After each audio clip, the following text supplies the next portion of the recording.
Mesdames et messieurs, bonsoir et bienvenue au journal. Vous êtes sur Spectrum Télévision. À la une de l'actualité de ce mardi 31 juillet 2018, le secteur agricole de l'Afrique est très prometteur pour la lutte contre la pauvreté et l'élimination de la faim. Un atelier de validation sur l'amélioration de la compétitivité des produits agricoles à travers le développement des chaînes de valeur régionales pour booster le commerce intra-africain est en cours ici à Douala. Abaka Mohamed est sur ce plateau. Il est ingénieur agroéconomiste, par ailleurs chef de service agriculture et développement rural au secrétariat général de la communauté économique des États de l'Afrique centrale. Bonsoir. Bonsoir.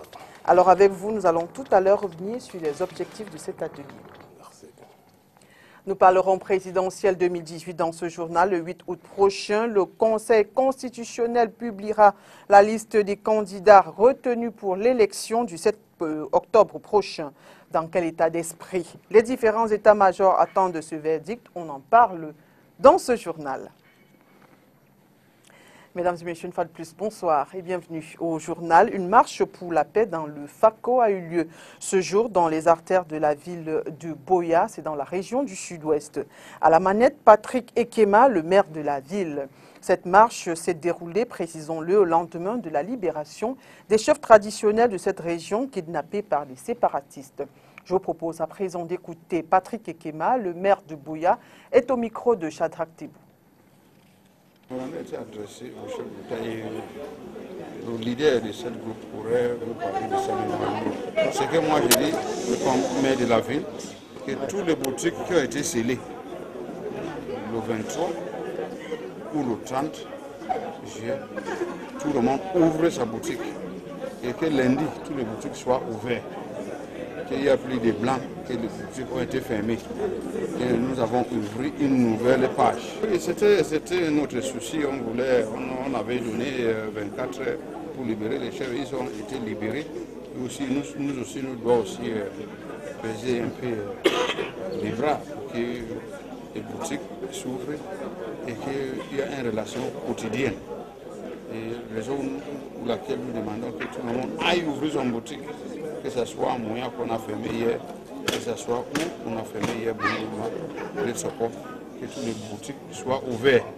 Et lundi, nous aurons nous juger. Le gouvernement camerounais et certains spécialistes anglophones disent non à l'appel du cardinal Toumi et ses pairs. Ceux-ci se sont dit prêts à servir de facilitateurs entre le gouvernement camerounais et les séparatistes. Une proposition malheureusement mal accueillie. Les raisons, le professeur Elvis Ngolengole et Willy Brod Nzengwa croisent les arguments dans cet élément. Le cardinal Christian Toumi et certains hauts dignitaires religieux ont tenté de remettre le dialogue au cœur de la gestion du conflit qui a fait son foyer dans la zone anglophone du Cameroun. Le ministre de la Communication et porte-parole du gouvernement, Issa Tiroma Bakari, ainsi que Patrick Ekema, maire de Boya, ont fait des sorties fracassantes pour botter en touche les propositions du cardinal, dont la libération des prisonniers anglophones et le dialogue en vue de la sortie de la crise. L'actualité qui fait les choux gras de la presse croise les arguments au sein de la classe politique. Je pense que le timing a été mal choisi, le timing. Mais le gouvernement aussi a tort de refuser pour insister que ce sont des terroristes, ce sont des sécessionnistes, on ne doit pas dialoguer avec eux. Cela veut dire que les deux côtés ont des conditions. Le gouvernement a ses conditions, le cardinal Toumi et les gens ont les conditions. Mais il fallait un dialogue sans condition. Dans cette initiative, la date est choisie, le lieu est choisi. J'ai comme l'impression même que l'agenda est choisi et les participants sont choisis. J'ai suivi le ministre de la Communication l'autre jour, il a bien parlé. Un décor qui pousse au questionnement, à en croire ce politologue. Par ailleurs, les uns et les autres parlent de dialogue. Dialogue inclusif, exclusif, républicain ou dialogue au tout court. Il faudra que nous sortions de la crise. Et toutes mes interventions, j'ai toujours dit qu'il faudrait que les anglophones se laissent organiser une conférence entre eux pour choisir leurs leaders. Mais j'insiste que l'idée de dialogue, l'idée de conférence entre les anglophones est vraiment pertinents, n'est-ce pas, pour qu'on puisse sortir de cette crise. Tout le monde est pour le dialogue. Mais pour que le dialogue républicain soit utile, il faut que ce dialogue soit républicain. Ça veut dire quoi? Tout dialogue républicain commence par le respect des vertus et des valeurs républicaines. Et je te dis, la tromperie n'est pas républicaine. La mauvaise foi n'est pas républicaine. La tricherie n'est pas républicaine. La tuerie, l'assassinat n'est pas républicaine. En attendant, la crise anglophone s'enlise. Enlèvement, tuerie et bien d'autres. Et cela à quelques jours du scrutin présidentiel prévu le 7 octobre prochain. Justement, parlant de cette élection présidentielle du 7 octobre prochain, dans quel état d'esprit les différents états-majors des candidats déclarés attendent le verdict du Conseil constitutionnel? Nos reporters se sont rapprochés de Jean-Robert Wafo du SDF, de Maître Fidèle Djoubessi du MRC et de Cyril Sambaka du l'UDC. Voici le reportage de Léla Renganz. Le buzz autour d'une supposée nationalité suisse de Joshua Ossi n'émeut pas au Social Democratic Front. Le parti se dit serein, attendant calmement le verdict du Conseil électoral qui examine depuis le 20 juillet dernier les dossiers de candidature déposés pour l'élection présidentielle du 7 octobre. Ici, l'idée d'un rejet n'est même pas envisagée. Je ne vais pas me jeter dans la mare au canard de certaines personnes qui n'ont rien à dire et qui manquent d'arguments pour structurer leur propre campagne. Il n'y a pas de problème en ce qui concerne, n'est-ce pas, le fait que Joshua Ossi sera candidat à l'élection présidentielle. La même sérénité, on la retrouve au mouvement pour la renaissance du Cameroun. Le MRC, qui pour la première fois prend part à l'élection présidentielle au Cameroun, ne donne pourtant pas l'air d'être débutant. D'ailleurs, continuellement charrié sur le nombre d'avocats qui militent au sein de cette formation politique, l'objet de raillerie peut vite se transformer en un avantage si le Conseil électoral venait à invalider la candidature du professeur, non moins avocat, Maurice Kamto. Nous attendons la publication des listes de candidats par ELECAM dans la sérénité et nous sommes très confiants et nous avons l'assurance que notre candidat sera accepté. Et bon, si par mégarde le Conseil électoral viendrait à rejeter notre candidature pour quelque motif que ce soit, nous engagerons le contentieux parce que nous sommes certains que notre dossier est complet. 1992, 1997, 2004, 2011, l'UDC, opposition traditionnelle à l'habitude des examinations du Conseil électoral. Le docteur Adamou Damjoya n'accorde aucune importance à la polémique née autour du véritable candidat enregistré par son parti. Oh, ben le rejet se justifie. Il faut que le rejet soit justifié. Donc nous pensons sincèrement qu'en ce qui concerne l'UDC, on n'a pas ce type de souci. On n'a pas à avoir ce type de souci parce que nous sommes, comme on dit, dans les normes. Toujours à pied d'œuvre, le Conseil électoral, lui, continue de faire son travail. Et il faudra attendre jusqu'au 8 août au plus tard pour savoir lesquelles des 28 candidatures déclarées ont été validées. Retrait des cartes d'électeurs, quelle est la situation pour les citoyens qui sont enregistrés en 2018? On se souvient que courant juin 2018, la presse révélait une panne survenue sur les machines produisant les dites cartes. Mais il y a quelques jours, ELECAM annonçait le retour à la normale. On fait le point dans ce reportage de Léla Renganz.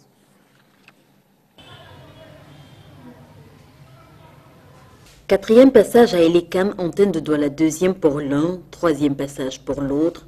Passage infructueux, une fois encore ils rentrent sans le précieux sésame qui doit leur permettre de s'exprimer le 7 octobre, leur carte d'électeur. Non, je ne suis pas satisfait. C'est depuis mars que j'ai été enregistré. Maintenant, on me demande de revenir en septembre. Et peut-être en fin septembre. Et octobre, c'est dans quelques jours à ce moment.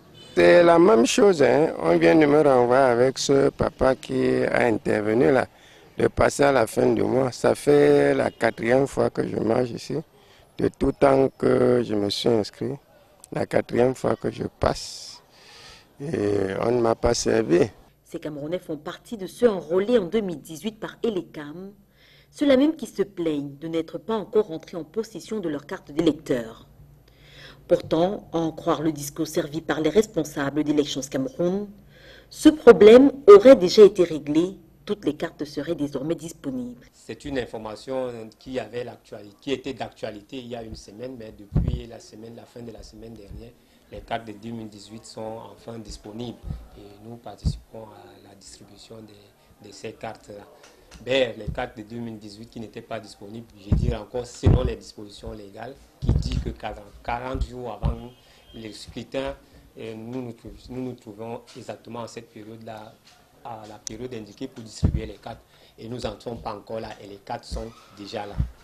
Effectivement, courant juin 2018, la presse camerounaise révélait une panne de la machine servant à la production des dites cartes, machine n'ayant pas subi de maintenance depuis 2017.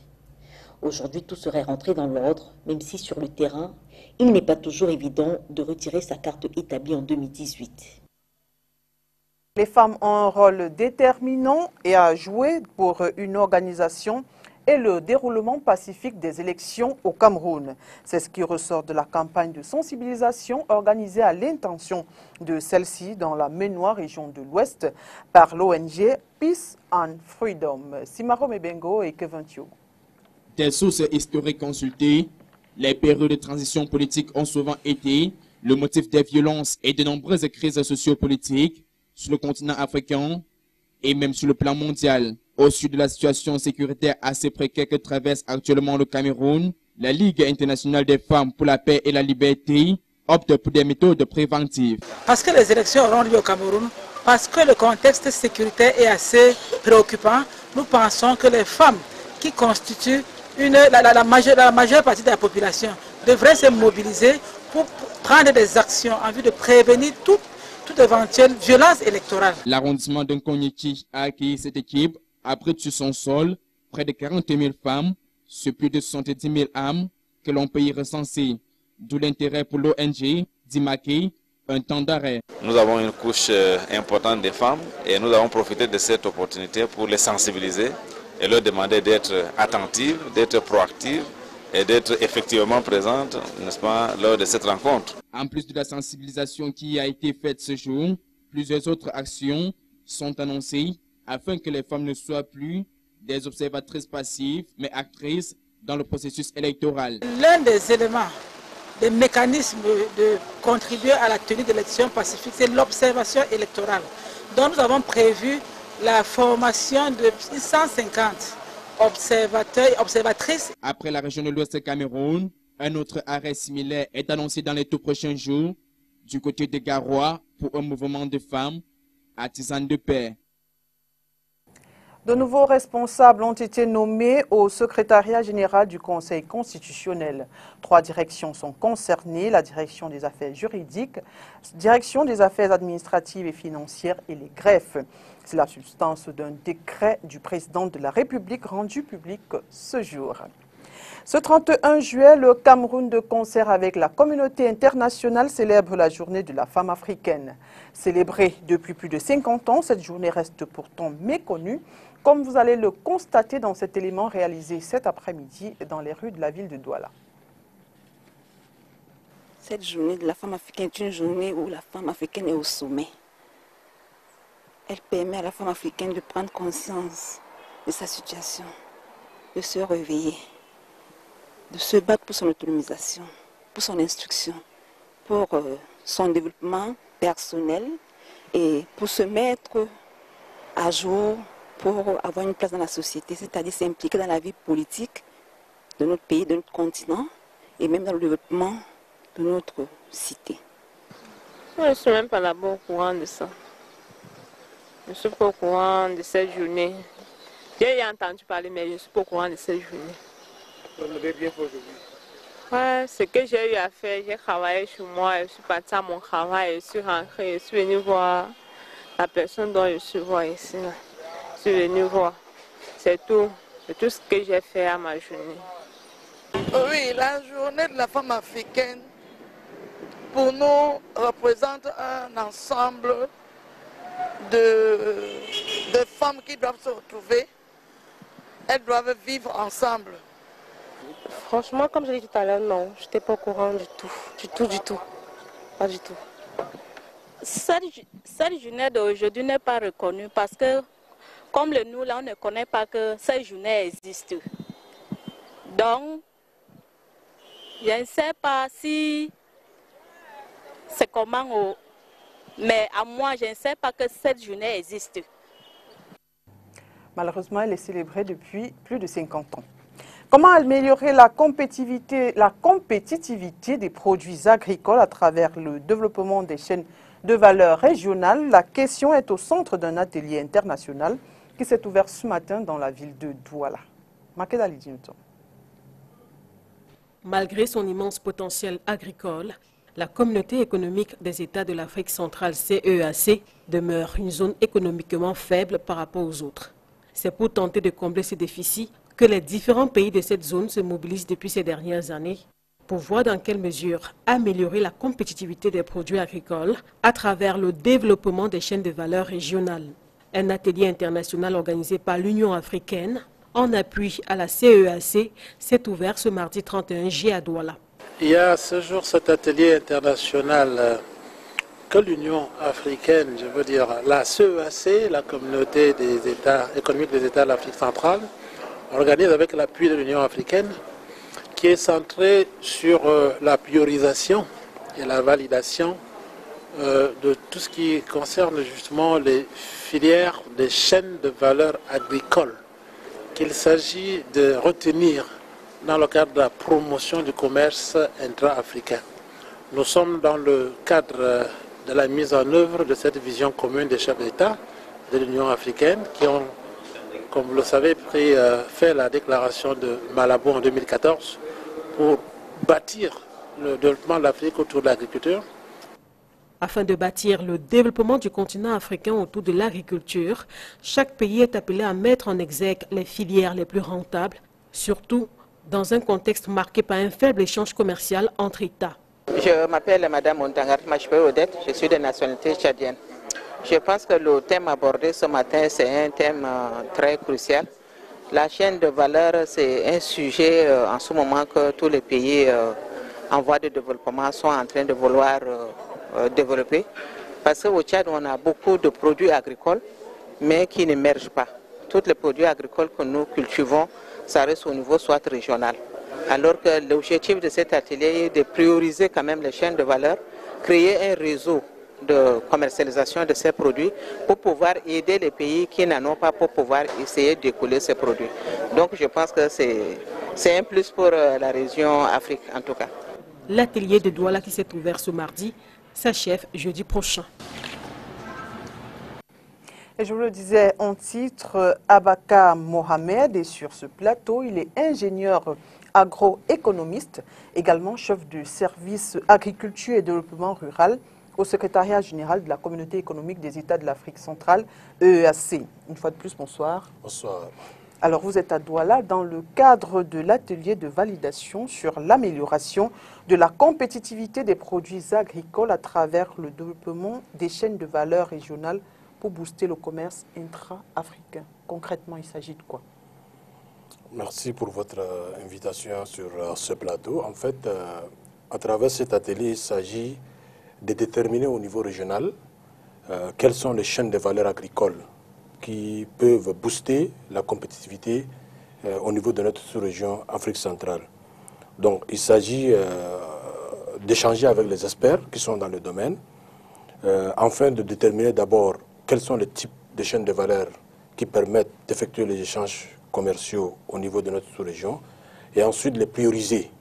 Puisque, comme vous le savez, beaucoup des États produisent pratiquement les mêmes spéculations agricoles, mais à travers cet atelier, on essaiera de positionner par rapport aux avantages comparatifs de chaque pays, quelles sont les cultures qui peuvent apporter quand même une plus-value sur toute la chaîne de valeur, aussi bien aux producteurs, aussi bien aux intermédiaires commerciaux, aussi bien à ceux qui font la conservation, la transformation, ainsi de suite.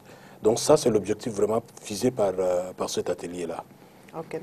Alors le secteur agricole, vous le dites, de l'Afrique est très prometteur pour la lutte contre la pauvreté et l'élimination de la faim. Seulement, ce secteur, on le constate, n'est pas très florissant. Quelles peuvent être les raisons?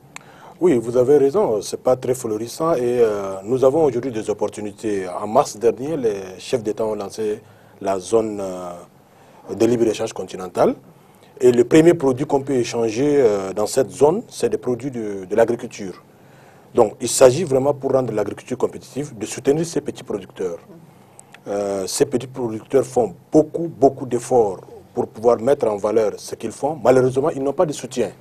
Ils n'ont pas de soutien en termes de recherche et développement. Ils n'ont pas de soutien en termes de vulgarisation, de techniques agricoles, puisque aujourd'hui, dans la zone Afrique centrale, c'est la seule zone où le rendement à l'hectare est très faible sur toutes les cultures. Vous prenez que ce soit les cultures de rente, que vous prenez les cultures vivrières, on est très faible parce qu'on ne met pas en valeur toutes les techniques agricoles qui sont issues de la recherche.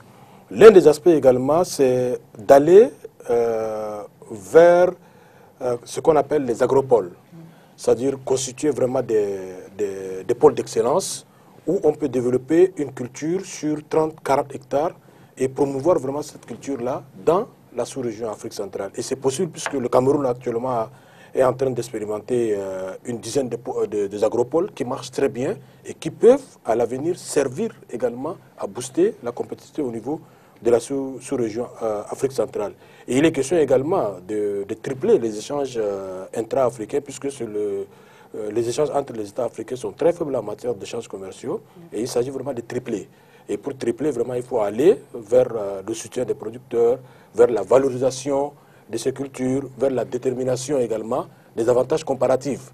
Je l'ai souligné tout à l'heure parce qu'il ne s'agit pas de mettre les États en compétitivité pour qu'ils produisent les mêmes choses, mais voir dans quelles conditions ces États-là peuvent se positionner sur une culture, produire suffisamment et gagner le maximum d'argent en créant également des emplois dans la sous-région Afrique centrale. Alors, au Cameroun, comme dans les autres pays de la sous-région, les agriculteurs se focalisent plus dans la culture de subsistance et aussi utilisent un peu des techniques ou des matériaux rudimentaires. Quelles sont les suggestions que vous allez apporter ou que vous allez apporter pour résoudre ce problème-là? Bon, aujourd'hui, c'est vrai, les petits agriculteurs qui utilisent les faibles moyens, on les néglige. Mais la réalité montre que ces agriculteurs font énormément d'efforts. Et dans la pratique, quand vous vous rendez compte, le travail qu'ils font, en fait, c'est de valoriser également la culture du terroir. Donc, ils ont vraiment des pratiques qu'ils mettent en place, mais qui ne sont pas connues. C'est pourquoi on a l'habitude de dire que c'est l'agriculture de subsistance, c'est l'agriculture familiale. Mais en fait, quand vous vous rendez compte, vous vous rendez compte que ces gens font énormément d'efforts. Maintenant, il est question d'aller vers un appui concret. Mettre à leur disposition les crédits, mettre à leur disposition également ce qu'on appelle la micro-assurance, puisqu'aujourd'hui, si les gens ne veulent pas produire suffisamment, il y a également le risque dans le milieu rural. Ils ne sont pas assurés, ils n'ont pas accès au financement, ils n'ont pas accès également à la terre. Là, il faut le dire, parce qu'à un certain moment, ces terres agricoles peuvent être accaparées à tout moment. Il suffit seulement qu'une multinationale se positionne, l'État peut prendre ces terres et les donner. Donc, tous ces éléments réunis, je crois que ça peut permettre vraiment à ces petits producteurs de faire beaucoup d'efforts et de nourrir l'Afrique. Merci Abaka Mohamed. Merci beaucoup. Et bonne suite des travaux, je précise, qui s'achèvent le 2 août prochain. Oui. Dans la suite du journal, nous allons parler santé, construction de l'hôpital gynéco-obstétrique et pédiatrique des Bolova, c'est dans la région du Sud. Encore un nouveau délai.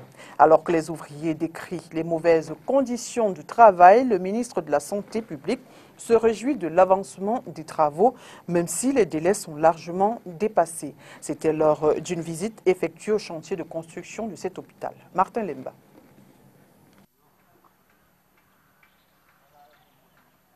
Il y a 8 mois aujourd'hui, précisément le 12 janvier 2018, le ministre de la Santé nous annonçait la fin de la construction de cet hôpital en ce mois d'août.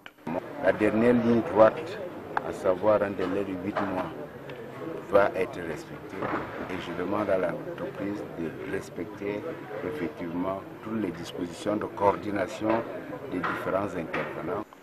Aujourd'hui, force est de constater que l'hôpital est encore à chantier et les ouvriers se plaignent des mauvaises conditions de travail qui pourraient justifier cet état de choses auquel il faut ajouter la persistance des entreprises de sous-traitance. L'ouvrier est maltraité ici parce qu'il y a des jeunes qui n'ont jamais travaillé. Ils doivent être affiliés à la CNPS, mais cependant, donc, rien n'est fait. Une pointe qui te pique même au pied, même pas un n'importe quoi qui peut soigner cet ouvrier. D'autres démissionnent même, laissant leur art. 40% d'avancement total de ce chantier en ce mois de juillet 2018, contre 80% d'avancement de gros œuvres il y a 8 mois aujourd'hui. Seuls les techniciens pourraient y comprendre quelque chose. Quoi qu'il en soit, pour le ministre de la Santé publique, sur ce site, en cette fin de mois de juillet, il y a de quoi se réjouir. On commence à voir que cette région aura un bel hôpital.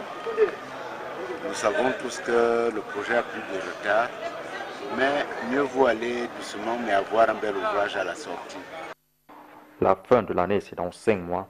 L'on ne perd rien à attendre pour voir enfin sortir de terre cet hôpital de 120 lits pour la santé de la mère et de l'enfant dans la région du Sud, frontalier du Gabon et de la Guinée équatoriale voisine. L'université panafricaine aura bientôt son siège à Yaoundé. La maquette du complexe académique a été présentée ce jour par le ministre de l'Enseignement supérieur, Jacques Famdongo. L'initiative des chefs d'État et de gouvernement de l'Union africaine, il s'agit d'un premier réseau continental d'universités dont la mission est de fournir un enseignement de 3e cycle de qualité orienté vers la réalisation d'une Afrique prospère, intégrée et pacifique. Mireille Sabzi. Voici la maquette de l'infrastructure qui abritera le rectorat de l'université panafricaine. L'édifice sera construit à Yaoundé. Ce siège a été choisi le 28 janvier 2015 à Addis Abeba par l'Union africaine. C'est notre victoire, une autre grande victoire pour le diplomatique de notre président de la République, chef de l'État, qui participe à cette vœu, à cette vision de président africain pour une Afrique unie, pour une Afrique solidaire, pour une Afrique qui travaille en synergie et dans l'accomplissement des missions qui sont les siennes. En attendant que le complexe soit mis sur pied, l'université panafricaine s'est trouvée un siège provisoire dans la capitale politique du Cameroun. Quitte de l'UPA, il s'agit d'un réseau académique continental des institutions d'enseignement supérieur d'excellence. C'est un centre d'excellence qui regroupe 5 pôles universitaires. Donc le restaurant est ici à Yaoundé, qui va former des jeunes dans tous les secteurs de la recherche et de la science. C'est des programmes post-licence, c'est-à-dire master, doctorat. Les étudiants sont boursiers. Je pense qu'il y aura un lien numérique dans le site web du Minesup. Donc les étudiants qui veulent avoir des informations sur l'université panafricaine pourront passer par le site web du Minesup. Ce qui est l'un des projets phares des chefs d'État et de gouvernement de l'Union africaine compte ses représentations en Algérie, dans l'Afrique du Nord, au Nigeria, à l'ouest du continent et au Kenya, à l'est de l'Afrique. Mesdames et messieurs, c'est la fin de ce journal. Merci d'avoir été des nôtres et bonne suite des programmes sur le Spectrum Télévision.